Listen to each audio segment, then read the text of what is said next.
Sebelumnya telah menyampaikan kepada publik terkait dengan 3 orang yang ditetapkan dan diumumkan dengan status sebagai tersangka, yaitu yang pertama SJL, ini Menteri Pertanian Tribun.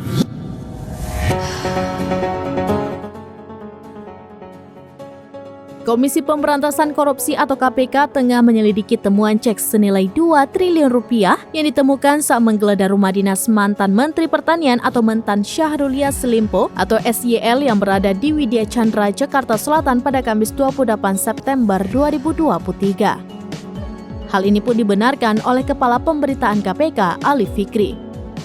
Ali menjelaskan bahwa cek tersebut berasal dari Bank BCA dan tertulis atas nama Abdul Karim Deng Tompo tertanggal 27 Agustus 2018. Kendati demikian, Ali mengungkapkan KPK tetap akan memanggil beberapa pihak termasuk Abdul Karim Deng Tompo untuk mengklarifikasi terkait temuan cek tersebut.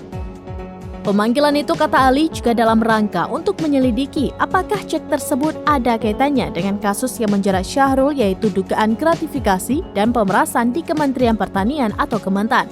Namun hingga berita ini diterbitkan belum memberikan respon.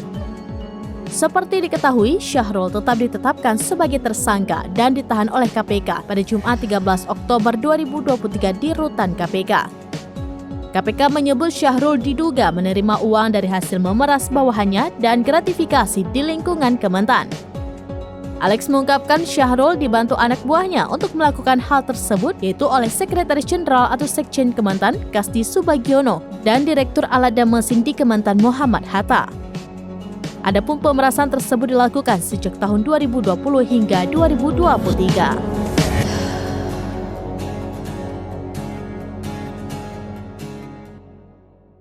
Download Tribun X sekarang, menghadirkan lokal menjadi Indonesia.